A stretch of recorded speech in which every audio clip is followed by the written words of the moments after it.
Just let me get everything in order.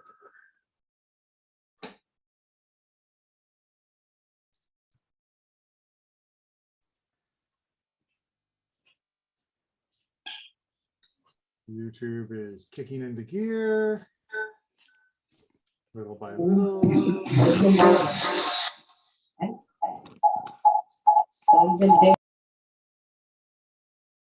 Doing what it's supposed to. Okay, just click there and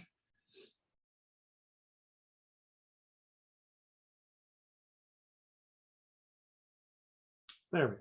All right, I think that puts everything in order. Let's go ahead and get down to work. We are beginning a new Masechet. Yay! It is always amazing to start something new, and that means we need to do just a little bit of review before we get down to the main topic. We are beginning Masechet Gittin, and Masechet Gittin deals with the laws of divorce in Judaism. And that means we need to look at where divorce is talked about. And I see we've already got a hand up. Yes, Aaron. Sorry, Rabbi. Does messenger mean agent for purposes of this translation? How about if we wait until we get to the Mishnah? Because right now we are only in the actual text of the Torah, and I want to take care of that first before we get into the Mishnah. So let's just hold off on them for a moment. All right, so we are in the Book of Deuteronomy because despite what some people in other groups that have borrowed our text, divorce is built into the Torah. In Deuteronomy, Devarim 24, the very first verse, we see the following text. When a man has taken a wife, meaning when he has gotten married and married her, and that's a bit of a euphemism. Here it's more talking about the consummation of the marriage in the Hebrew. And it come to pass that she find no favor in his eyes. A rather vague statement that he is somehow no longer happy with her. We get an example because he has found some unseemliness in her. And ervat davar is a very ambiguous word, which we will talk about in much more detail later on, but not today. But in that case, he has a wife, but he doesn't want her to be his wife anymore. What happens? Then let him write her a bill of divorce, a sefer kritut, a document of separation, a document of severing, cutting, if you will, and give it in her hand and send her out of his house. That is the essence of divorce. Now, you might be thinking, we need a whole Masechet to talk about this? Well, obviously we do, because there are many, many details and many things that can go wrong in this process. So first of all, we have to understand what the problems can come from and why, therefore, we take divorce so very seriously in Judaism. The number one problem is verse number 2. And when she is departed out of his house, she may go and be another man's wife. Once a woman is divorced, she can then marry another man. If she is not divorced, then she may think she's marrying someone else, but it would actually be adultery. And adultery, you probably all know, is forbidden. Even more importantly, adultery, even when it's accidental, can create children, and those children under Jewish law, since they were born from an illicit relationship, would be considered mamzerim. Now, mamzerim is variously translated into English, usually by the English word bastard, but it is not legally the same thing. Remember that word in English has a legal definition, and that means a child born out of wedlock. Now, Judaism does not believe that every child born out of wedlock is a mamzer, only those born from an impossible relationship. Adultery and incest being the two that are our topic, then become mamzerim. And mamzerim have a very special status, a very difficult one where they are still Jewish, but in a sort of subsection of the population. They have rights and privileges, and responsibilities, but they are then not able to marry into the non-mamzerim of the nation. So this is, as you can imagine, a hugely traumatic and problematic set of affairs, which is why we need to make sure the divorce is carried out properly, because there are irrevocable consequences for getting it wrong. If you marry somebody wrong, and they're not technically married due to some weird situation, that's okay. The children that they have are not illegitimate. The children they have are not under any stigma. It's just something that happened, and you can get married after you find out there was a mistake and everything is perfectly okay. It doesn't work the same way for a child born of adultery. There's no way to remedy it once it has taken place. As such, the rules regarding divorce are very precise, very strict, and very designed to avoid that sort of problem. So that is the general introduction of why this is such a serious topic and why this is something we're going to have to be very careful as we go through. I will point out that divorce is also a very practical topic in the modern world because, well, people get divorced to this day, and the necessity of a get, the necessity of a Jewish divorce, is still of absolute priority. And it is something that I, as a congregational rabbi, have helped many families be able to fulfill in order that there not be any doubt or question about the status of them or any subsequent children. So this is still a very live issue.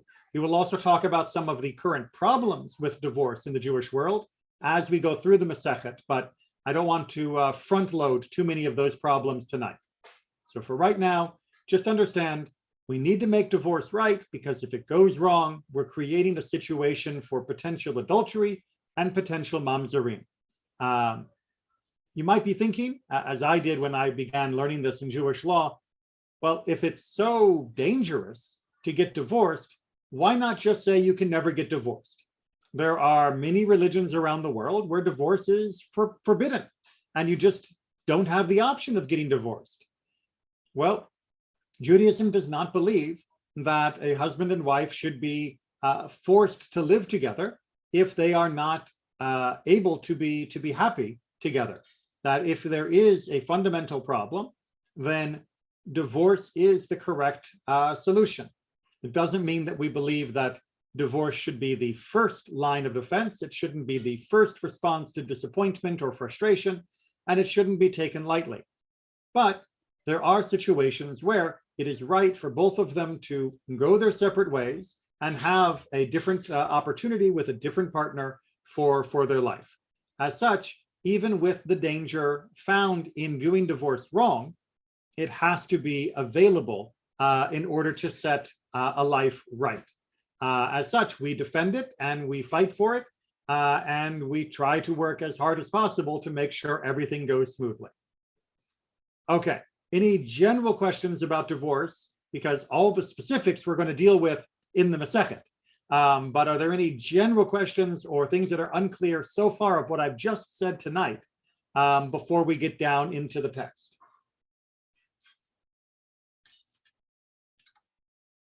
All right, so let us begin, and just give me a moment. I think I can make that a little bit bigger, and we will start in Mishnah Gittin. Hold on, sorry, I think there's just a little something with YouTube. No, it seems to be all right. All right. So as we have been doing for quite some time, we will be using Rabbi Dr. Joshua Kolb's remarkable translation and commentary for taking us through. You are, of course, able to also follow along in any other copy of the Mishnah and any other commentary set, but this one is very accessible and provides, I think, a good balance between commentary and allowing us to progress without just duplicating the entire work of the Talmud. So, as is usual, this Mishnah does not begin where you might want. you might want it to begin back in Deuteronomy 24. You might want it to begin with step 1, step 2, step 3 of preparing a get and the delivery and all of those things. And if you want that, go read Mishnah Torah or go read Shulchan Aruch. Those are both designed to take you 1, 2, 3 steps through all the different parts of Jewish law. Sorry, Rabbi, Deuteronomy 24, you say? Deuteronomy 24 is where we first read about in the Torah about divorce. Which verses? Well, it starts off with verse 1, and then there are other secondary issues in the subsequent verses.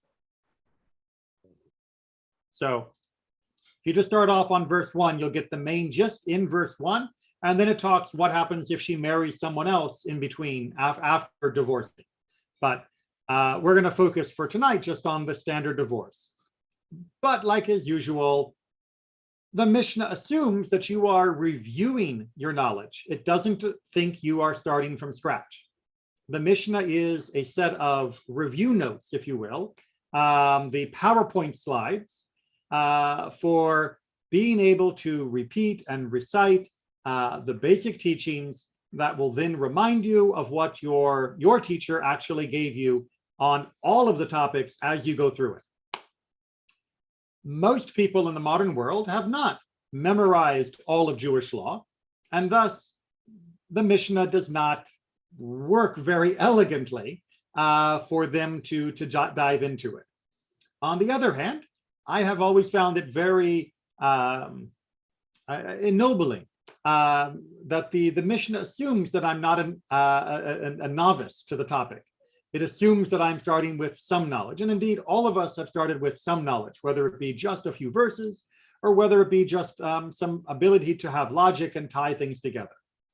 But this is why Mishnah, Gittin chapter 1, Mishnah 1 is going to start with an exceptional case of somebody delivering the get, the divorce document, that's Sefer HaKritut, and they are coming from overseas.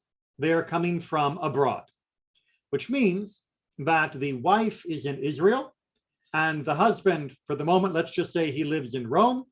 He has decided to divorce her and he has written the get in Rome and he has had it all done correctly, as we'll go through.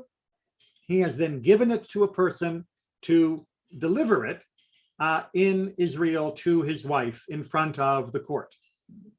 So that is the situation. Now, all of those points need explanation. The fact that the husband writes the get, the fact that the husband has to have the get written, that it cannot be a form letter. You can't just fill in the blanks. The fact that, as we'll see, there need to be witnesses to the writing and signing of the get, and the fact that the get can be delivered even if the husband isn't present. All of those are topics that we will cover as we go through, but we're not starting off with those topics. So keep those in the back of the mind. As we go through, it will sort of become exposed, if you will, revealed of what all those different requirements are. And I'll try to answer questions as we go without jumping the gun too much of what the Mishnah will give us later. Yes, Aaron. Rabbi, when you said the husband write it, it's generally going to be a scribe that writes it for the husband, right? Correct. But what I mean by that is that in Jewish law, the husband has to begin the get procedure. And we will talk about what the woman's rights are to begin it later. But the basic principle, the vanilla case, is the husband is the one responsible and indeed only authorized to start the process. Now, since the get is so complicated and must be done so precisely in order to avoid all the problems we talked about at the beginning of tonight, most people do not write it themselves. And therefore they commission, they have a sofer, a properly trained Mesader Gittin, a person that is capable of bringing together the get correctly so that it is a valid get, do it for them. And that's going to be the sort of the standard situation that we will assume for most of our discussion. Okay, so let's get into his introduction, because I think it'll be helpful, because like I said, the Mishnah is dropping us into the middle of one of the hardest cases. This Mishnah teaches that messengers who deliver divorce documents, what we call a get, from abroad, must declare that the document was written and signed in their presence. And both of those elements are correct and important. They had to be there for the writing. They had to be there for the signing. In the Talmud, there are two explanations for this requirement. Why are we doing this? The first is that if the husband comes to protest the get, saying that he did not send it, the people who heard the messenger testify that he saw it written and signed will be able to disregard a husband's potential appeal. All right, hold on a second. What we have just introduced is one of the major concerns that is lurking implicitly or explicitly throughout the entire Masechet. And that is the husband can contest the get that he has sent. What that means is the husband can technically be a jerk. He can write a get, he can have it signed, he can send the get to his wife, and then he could show up a year later and say, I never sent a get. And if there was no proof, then she would be considered to have committed adultery. Any children she'd had from having been remarried would be considered mamzerim. And so the Mishnah is going to be very, very strongly opposed to anything that could let that happen. We want to make sure that the husband has no grounds, no capability of showing up and saying, I didn't do that, after the get has already been delivered and put in place. Aaron, yes, your hand's up. Yeah. Robert, one of the things I was wondering, so when the get's delivered and you have the witnesses and everything, will the court adjudicate upon the get right then and there, or do they wait until there's actually a issue arise to adjudicate upon the get? So it depends, which I know is the most unsatisfactory answer, but it depends.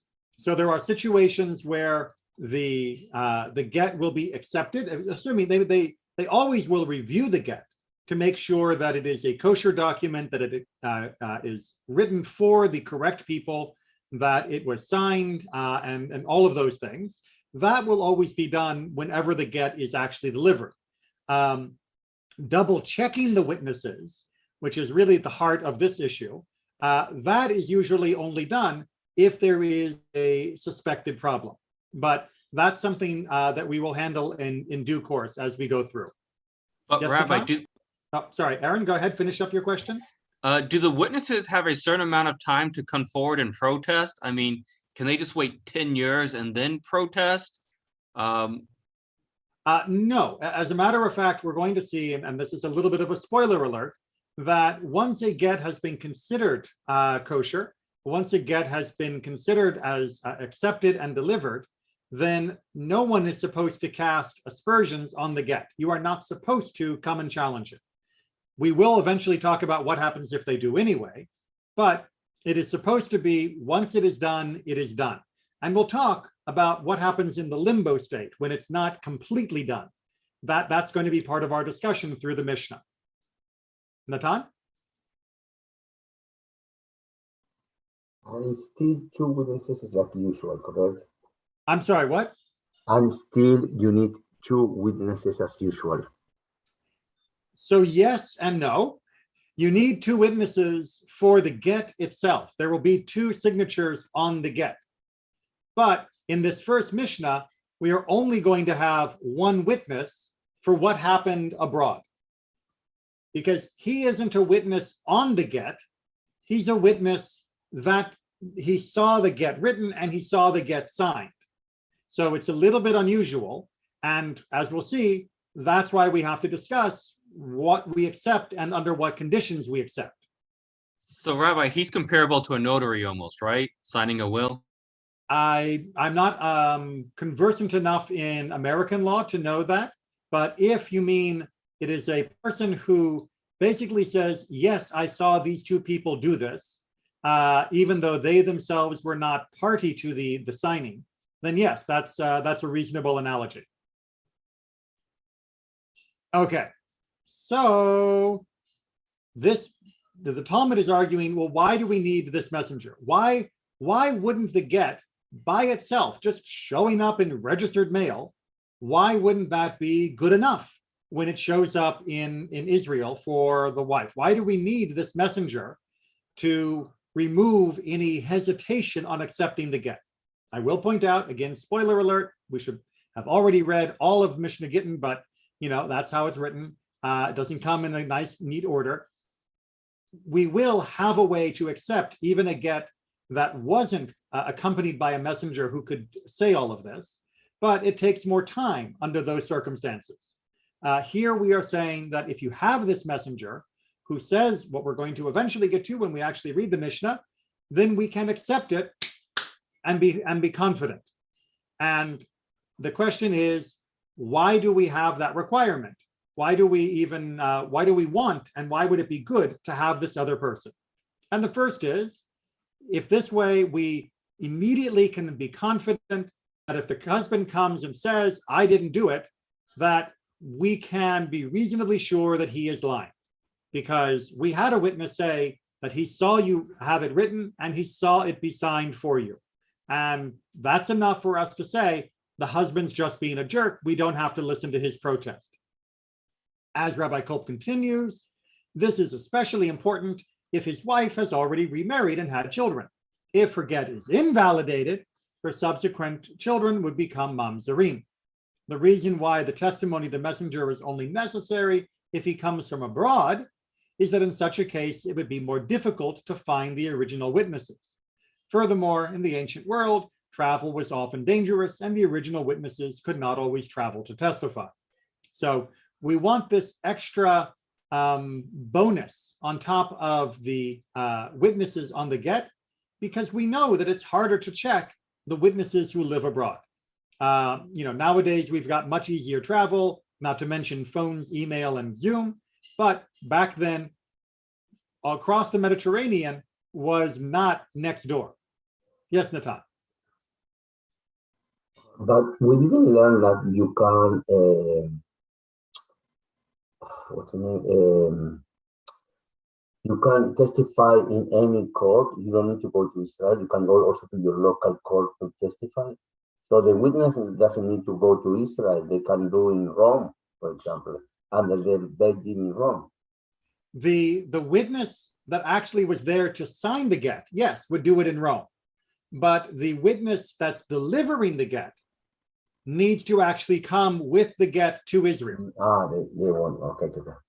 Right. This is the delivery witness, if you will, Okay. as opposed to the signing witness.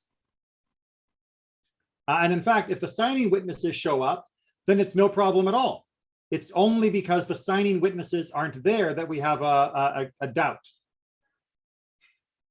And as he goes on to say, the testimony of the messenger makes it easier to uphold the validity of the get.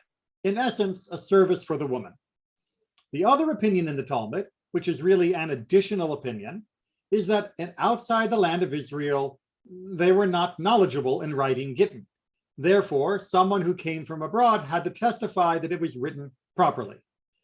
Those which were written in the land of Israel did not need such additional testimony. So there were these two different reasons. One, we needed the delivery witness in order to verify that indeed it was done, and we have every reason to accept that the witnesses did it and it was written by the husband at the appropriate way, and also that it was done in the appropriate way. Because, those people outside of Israel, they don't always know what they're doing. And we need to make sure the get was done right. Okay. With all of that as introduction, 25 minutes holding in. Yes, Aaron. Rabbi, this would only be necessary if the female was out of the country, right? Because if the guy was out of the country and delivered it on the female, couldn't they just look at the get to see if it was right? If the guy was out, I'm not sure what you mean by out of the country. So you use Rome and Israel as our two locations, and then put the people in the right place. Basically, if the guy was in Rome and the female was in Israel, when they serve the get, then the court could just check the get itself instead of having witnesses testify that it was done right, right? Oh, no. So written properly doesn't only mean what's on the page. Written properly means that it was actually written properly, meaning that it was created from the ground up properly. And that doesn't always show up on the page. So there is a particular way, as we will talk about through the Masechet, of how to commission and how to write a get. Unlike a ketubah, which many people I think are familiar with in the modern Jewish world, you can't just pick a get off the rack and fill in the names. And if someone did, it would not be a kosher get. It has to be done from the ground up. I can write a ketubah. I cannot write a get because I do not have the training. I cannot just photocopy a get and white out the old names and put in new names. It has to be done by somebody who has specialized training, not just in the writing of the get, the physical writing, but also in how a get has to be constructed in order for it to be legal. But that's what we will talk about as we go through. Okay, so at 26 minutes, 59 seconds, let's actually get to the Mishnah. Woo! One who brings a get from abroad, meaning to the land of Israel, must declare, in my presence it was written, and in my presence it was signed. That is our basic law, as we've now talked about in our introduction. Rabban Gamliel says, even one who brings it from Rechem or from Heger, meaning even if you come from only Rechem or Heger, which are at the edge, the southern edge of Israel, would also need to make that kind of declaration, that we wouldn't accept it without that witness, that delivery witness. Rabbi Elazar says, even one who brings it from Kfar Ludim to Lud. Now, Kfar Ludim is apparently a town just like outside the border from Lud, and therefore you might think it was so close that we wouldn't have to worry about this, that the distance isn't an issue and the accuracy probably isn't an issue. But no, you have to actually get it from there as well. The sages, the Hachamim, the majority opinion, who wins the day, they say the declaration, in my presence is written, it was written, and in my presence it was signed, is only required from one who brings a get from abroad or who takes it there. So no, even the distant towns in Israel, it's not required. But if you are sending a get from Rome to Israel or from Israel to Rome, then the person delivering it needs to be able to say, I saw it be written, I saw it be signed. Yes, Natan? So what are the limits of the land of Israel for that? Ah, that's a whole nother conversation. No, because they say that if it's overseas, you need to have, correct? And every town that is near Israel, no, correct? So what are the limits? The border? No. So the definitions of the border of Israel for the halakha is a whole nother class of which sections of the Middle East count as Israel for different parts of halakha. But for the moment, you can work off a basic modern map of Israel, more or less, as being the borders of Israel that they considered to be halachically the borders of Israel. So if you're going to Egypt, you're outside Israel. If you're going to Syria, you're outside Israel. What about Jordan? So because Jordan was part of the land of Israel during the Bible, but not during the time of the Roman Empire. So the land across the Jordan, where you had some of the tribes living, was not officially part of Israel for some halachot, but it was part of Israel for other halachot. And like I said, that's beyond, maybe we'll try and do that after we finish Gittin. We can go and look at some of the land laws because, you know, it's tricky. Although I always point out, if across the Jordan was part of Israel, then that means Moses came to Israel. But we know Moses never went to Israel. Also, by the way, we know that that means the southern tip of the modern state of Israel, from around Beersheba south, a little bit further than south than Beersheba, down to Eilat is not part of Israel. Correct. In terms of halakha, that doesn't mean that Israel should not be in charge of that territory. Please do not think I'm making a modern political statement. No, no. And what about the Golan? The Golan was also not considered part of halachic Israel. Okay. Okay, but Rabbi. there was a lot more to talk about for the borders, and if we get caught up in that, well, first of all, I don't have all the notes to show you the different status, and second of all, we'll never get through Gittin. Yes, Aaron, unless it's about borders, in which case we're moving on. Not really so much about borders, but does the reasoning make a difference of what constitutes Israel? Because if the reasoning is able to secure the witnesses, obviously the minority opinion makes sense that why the borders wouldn't count. But if the reasoning is that that they might not know how to do it, then any place that has a observant community, it seems like would be within Israel because they would know how to do it. Does that make a difference? It does, and that's what the discussion in the Talmud is all about. And I will refer you to the Talmud to get more information on that. This is me trying to hold the line that it's a Mishnah class, not a Talmud class. All right, Mishnah 2. One who brings a get from one province to another in foreign lands. So think, for example, somebody in Rome is taking it to Greece. So the wife is in Greece, the husband is in Rome, nobody's going to Israel. What do we do? It is also required to declare, in my presence it was written, and in my presence it was signed. Rabban Shimon ben Gamliel says, even from one hegemony to another hegemony. So Rabban Shimon ben Gamliel says, even if it's in the same country, but there are different governors that don't always cooperate so well, even in those, you would need to get a witness for the delivery saying, it was in my presence, it was signed in my presence. Now, that opinion doesn't stand, but the other does. That if we are sending a get abroad between two non-Israel countries, we also need to ratify that it was written in the deliverer, the delivery person's presence, and it was signed in his presence. Everyone with me? Okay.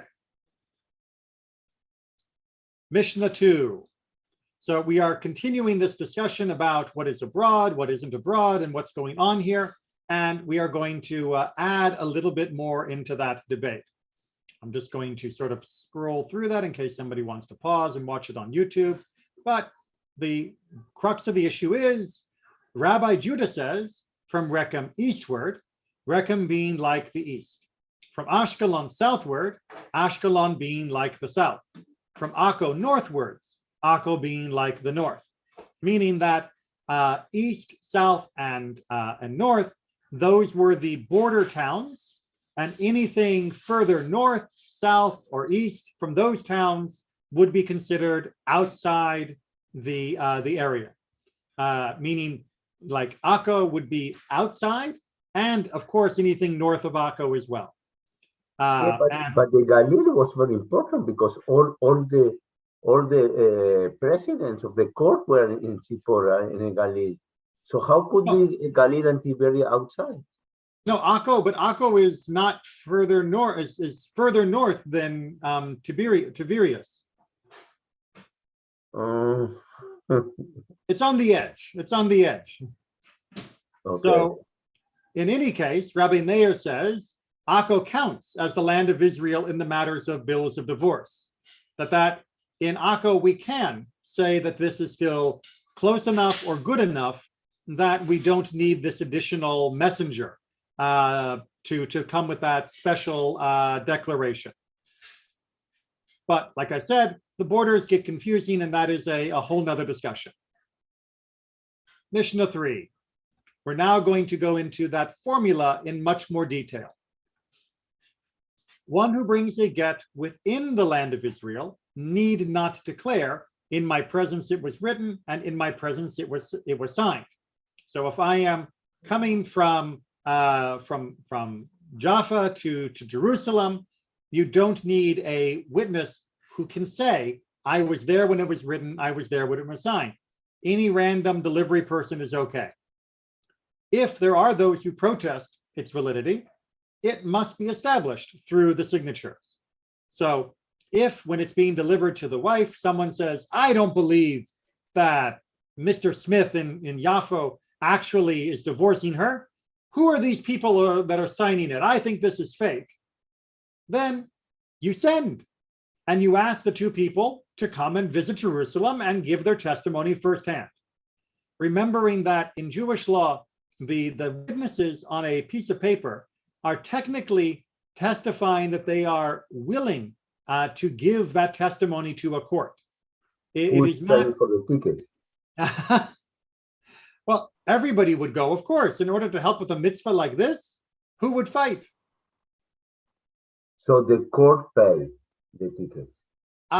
I think if there was a difficulty, then yes, the court would step in to make sure they could come to give testimony. But remember, back then, it wasn't a question of a ticket. You just, got on a donkey or you walked. And that was, you just took care of it. There were no trains, planes, or automobiles. Yeah, but you are losing your job, your work days, and your income. Because yes. that could take a few months, maybe. A few months to go from one part the of court is also providing the losing income for witnesses that they force them to go there.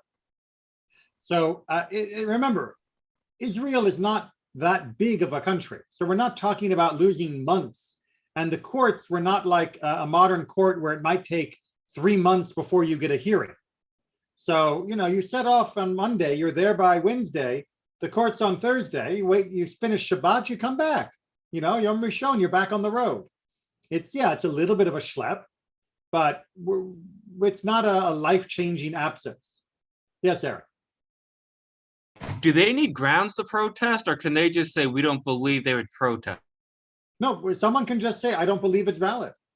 Otherwise, anyone could pass off any forgery if you had to have some proof that those witnesses couldn't be telling the truth. Yeah, but like a forgery would be like, hey, I know what his signature looks like, and that's not it, though. That would be at least some kind of basis other than I don't believe that's a real get, though. Well, it would be a basis, but would you be able to prove that a person was being accurate in making that statement? Do you know what the signature looks like of somebody in Tampa? If I showed you a signature of a rabbi from Tampa, would you say, that's not Rabbi so-and-so's signature? I know his signature. Right, but I'm just saying, did you need some kind of basis to not believe him, or can you just, somebody says, that doesn't sound right? It can be just as much as it doesn't seem right. And that's why you have witnesses, in order to prove that, yes, it is. And a final question is, then after the witnesses prove it, does that divorce become final, like adjudicated final? Yes. Again, once it's done, once it has been accepted by the court, then the get is done. Full stop, finished. In fact, Rabbeinu Gershom, very famously in the Middle Ages, went so far as to say anybody who doubts a get that has been delivered and accepted by the court is under cherem, essentially excommunication for daring to do so. Yes, Natan? But someone can maybe contest the signatures or the process in order to push for more time, and maybe the husband will pass away and the woman could receive more benefits. So could be a strategy to appeal and say, no, I don't believe that's the real signature. Absolutely. Like usual, you're able to come up with the murder mystery. I think you missed your calling. You should be writing like rabbinically based murder mystery novels in order to show halakha, but in an exciting Agatha Christie style. Because absolutely, someone could deliberately protest in order to stretch out the time so that when the husband dies, she'll be able to receive some additional benefit. Now, of course, remember that in the days when people adjudicated it through the ketubah, she gets the same amount when the husband dies or if she is divorced. She doesn't inherit in the way we do that in the modern world. So there wouldn't be a financial advantage necessarily for that to happen. There could be other advantages. She wants to stay longer in the house. She wants to wait until the harvest is finished for some reason. There could be other reasons why she might want to deliberately delay the acceptance of the get. But this all goes back to what I said at the very beginning. Gittin is all about trying to make sure nothing goes wrong in the creation and delivery and acceptance of the get, because we want it to be beyond dispute, so that the wife in particular will be able to live the rest of her life without the shadow of suspicion or worried that someday there's going to be a knock on the door and someone's going to say, your get from 15 years ago was invalid. You are an adulteress. That would be a pretty big deal. And for those who are wondering, well, what about the husband?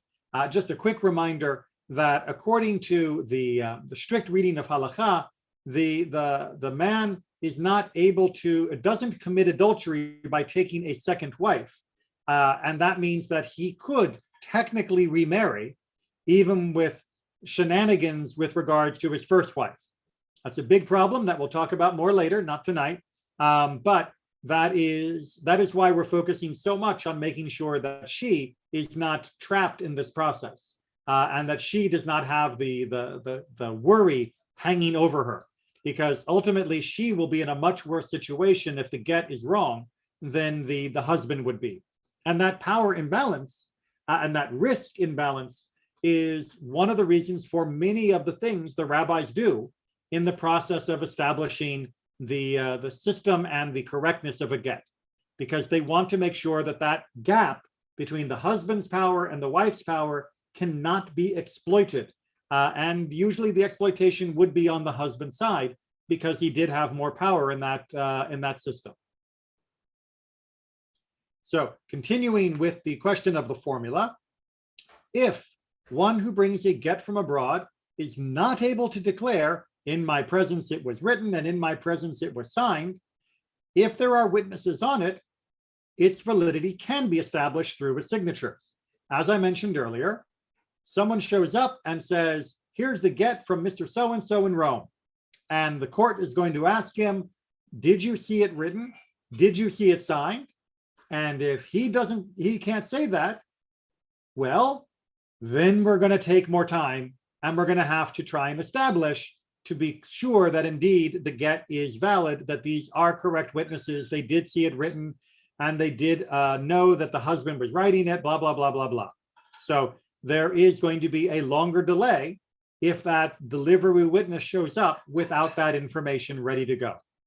Yes, Natan. And still the close family cannot be witnesses, correct? Like brothers, father cannot be witnesses. We are in the same parameters. Correct. You can't, a family member cannot testify cannot testify for a get.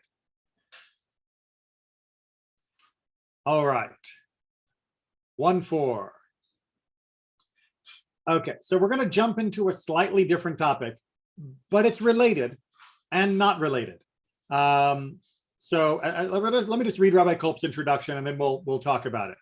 So today's Mishnah begins to compare the laws concerning bills of divorce, a get, with those concerning writs of emancipation for slaves. Remember, somebody who was enslaved could be set free before the Jubilee year or before the sabbatical year if the owner would write out a document saying, this person is now free.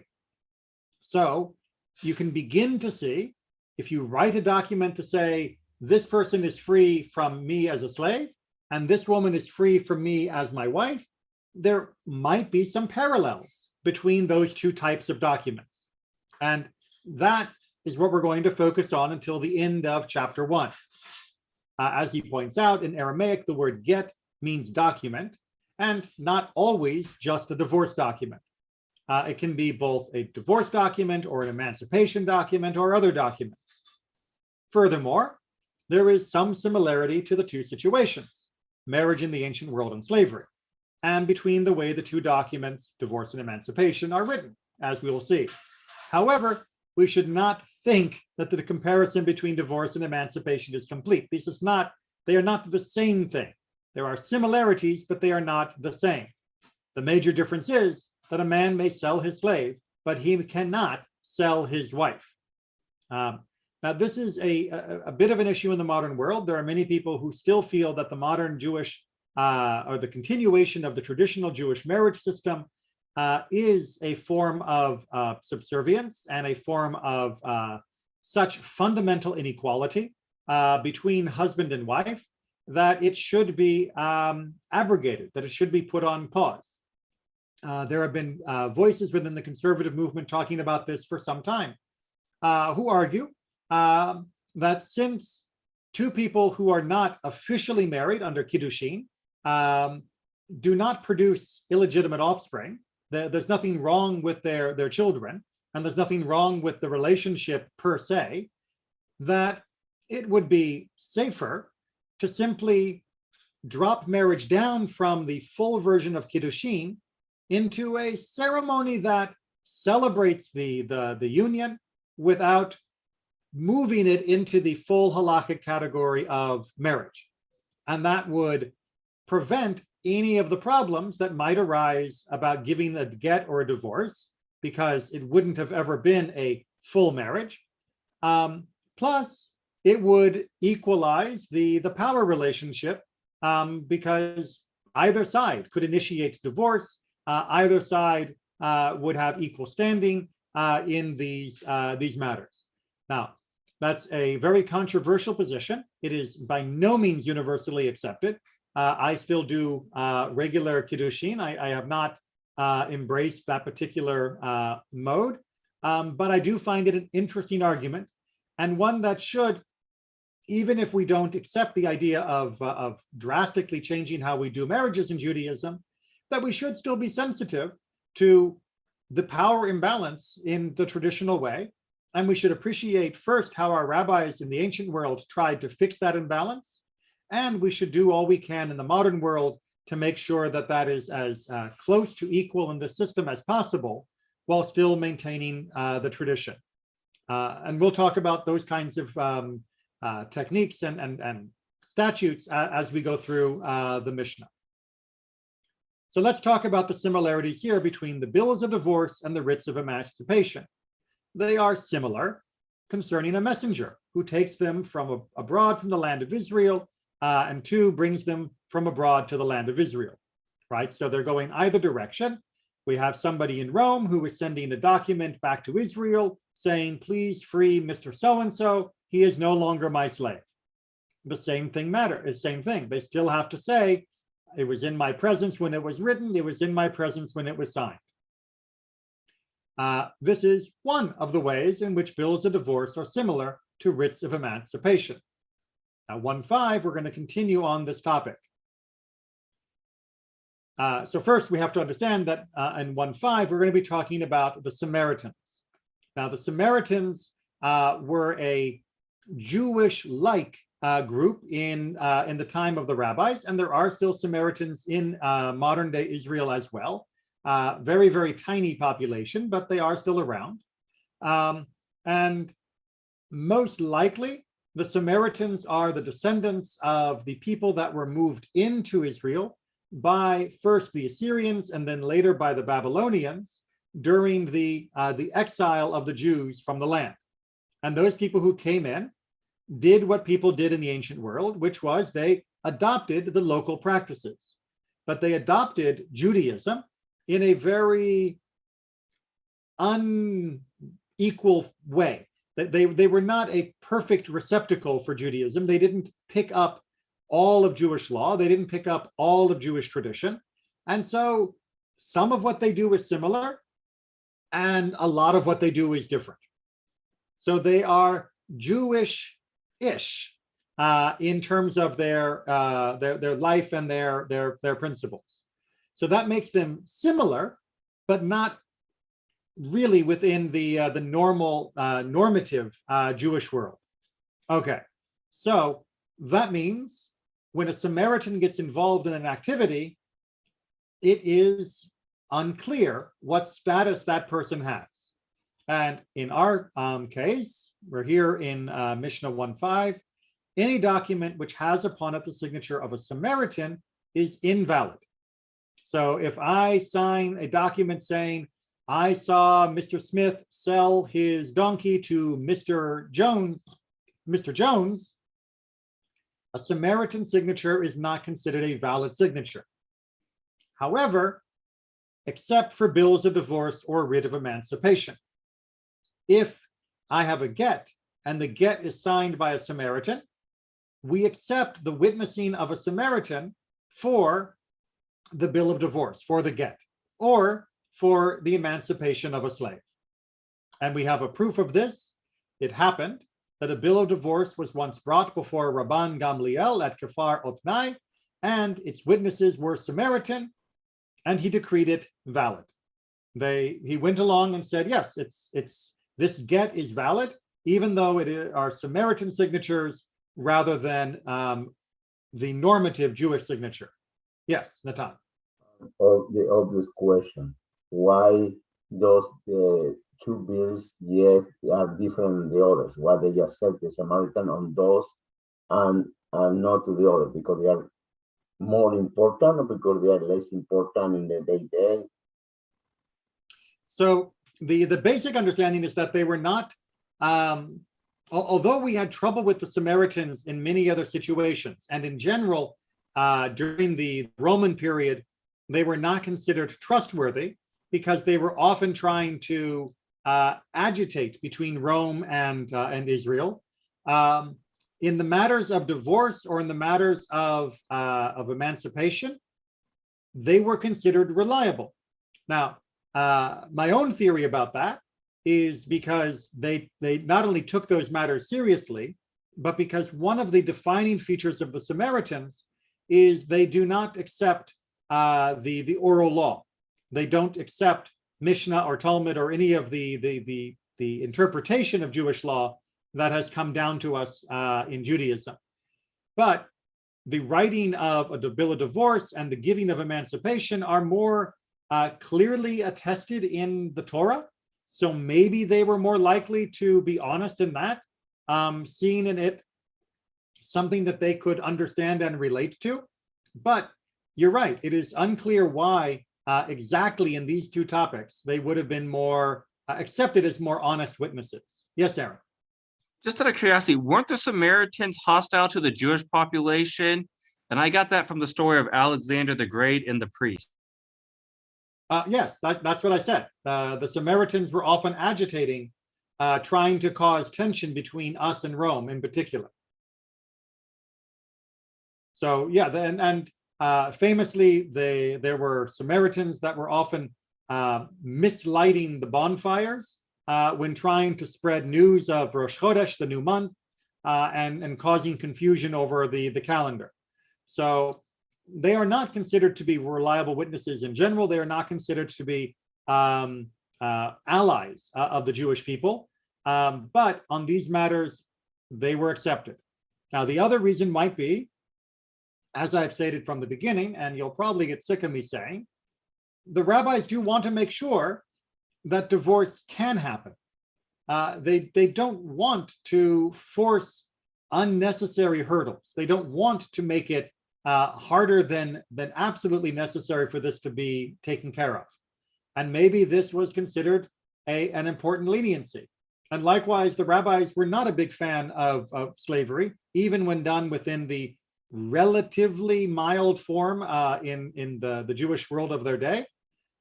They still were not a fan of slavery, and perhaps they were welcoming of another way to help a person be released.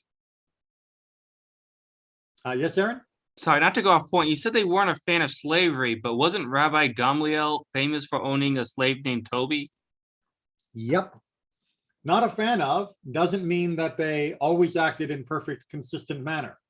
Not a fan of means collectively, the discussions of slavery show that the rabbis were not supporters of the institution and put quite a lot of limitations on what an owner could do with their slaves. and put them in such a way that the slaves had to be treated, again, without full freedom, but still for the day, quite well. So when I say not a fan, that's what I'm talking about. It didn't mean that they prohibited it, but they did box it in quite a lot. The same with Jefferson and Washington. In theory, they were not unfair, but all of them, they had slaves. Well, not all of them. Jefferson and Washington, yes. Jefferson, oh, sorry, both of them, yes. I thought you were talking about all the founding fathers, but no. Yeah, but Jefferson and Washington. Poor one. Yes, Jefferson and Washington had slaves, but they also did speak against slavery at different times. And that does happen, unfortunately. People are not always perfectly consistent. Just a second. Let's go ahead and finish up here. All documents which are accepted in the courts of non-Jew, even if those who sign on the documents are non-Jews, are valid, except bills of divorce and writs of emancipation. So this is the opposite of what we just had. Rabbi Shimon says, these are also valid. They were only pronounced to be invalid when done by ordinary people. Okay, so imagine you have a document, and the document is for like a contract, and the contract, the court is accepted in the document is accepted in a non-Jewish court, meaning that it probably might have been signed by a non-Jew. And, we will accept legal documents that are legal according to the non-Jewish courts for matters of ownership and for who sold what to whom and all of those sorts of things. But a get and a emancipation are not valid. Those have to be done with Jewish signatures or Samaritan.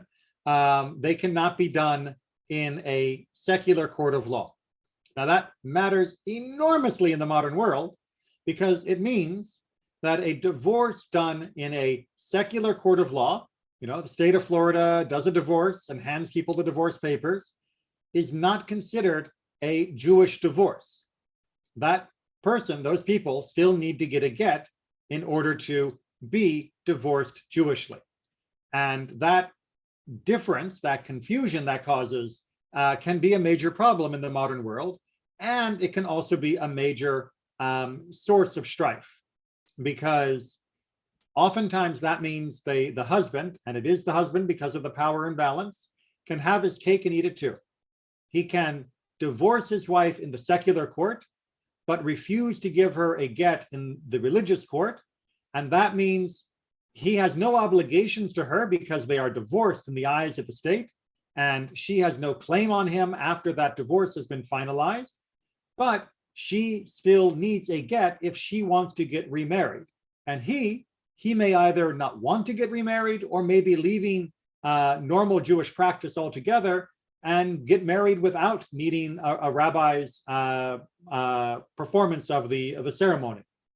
He can just go to the judge and get married to someone else whenever he feels like it. But she, if she wants to stay committed to Judaism, is now trapped because he has refused to give her a get. This is what has created the problem of agunot, women that are chained to these husbands that have essentially abandoned them. And this has also created a problem of extortion, where husbands will often say, I will give you a get, but you have to renounce X, Y, and Z in the divorce settlement. You have to give back so many thousands or tens of thousands of dollars, or I won't do the get. And if it's only important to her and not him, it really can be very painful and very, very problematic. We'll talk about the solutions to agunot at a later time. But for now, we are just on 8 o'clock, and we're going to go ahead and finish there. Rabbi, how does that work in the Ashkenazi world? Because I thought Rabbi Gershom said you couldn't do that anymore. You couldn't what? Take on a second wife. So, like I said, most of the husbands that are involved in this are either not getting remarried, or they don't care, and they're getting remarried in a secular court, at which point the secular court doesn't ask for a get. But you're right, if they go to a rabbi like me and they say, I used to be married, which is one of the questions I always ask, and the second question will always be, do you have a get? And if they say yes, I will need proof that a get was delivered and taken care of. What happens if they go to? I understand the confusion between both of you. I don't think that is about marry a second wife at the same time. And your example was remarry, like after divorcing, her can marry again. So I think that that's a confusion between both of you. Well, the confusion is because he is divorced according to Florida, but he's not divorced according to Judaism. And that gives him options within the Florida system that Judaism doesn't approve of. And it means his wife, if she wants to stay true to Judaism, is now suffering for her allegiance to Judaism. And it is incredibly offensive, incredibly painful, and incredibly petty for men to do that. I actually saw a while ago a guy got 100 petitions from a rabbi to do that, right? So there are issues, and we will eventually come over this, I'm sure, where sometimes the divorce cannot be delivered. And then there's a question of whether or not the husband can be separated or at least remarry or marry an additional wife under those circumstances. But that's not for tonight, because that's a whole nother can of worms. And if you go to a Sephardic rabbi, you can take on a second wife, right? Technically, yes. In practice, no. In practice, Sephardic rabbis as well would be aghast if a husband refused to give a get to his first wife. And as far as I know, both in Israel as well as in North America and Europe and Latin America, no rabbi will support a polygamous relationship. Even though it is technically allowed, there is no rabbi that would actually go through and approve of such a second marriage. And that's both Ashkenazic or Sephardic communities. All right, well, we'll leave it there. There's a whole lot more that we're going to be talking about. We're just starting. So make sure you read ahead, sharpen those pencils, and we'll keep going.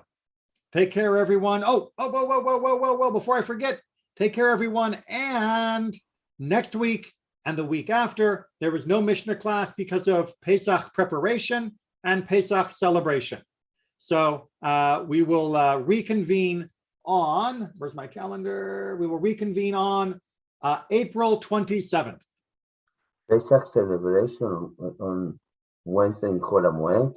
On Chol HaMoed, it's nice to actually have some time to do other things during Passover. Than study Torah. You know, for some, yes. For some of us that look forward to having some extra slices of time with the family, yes. Just go off that way. But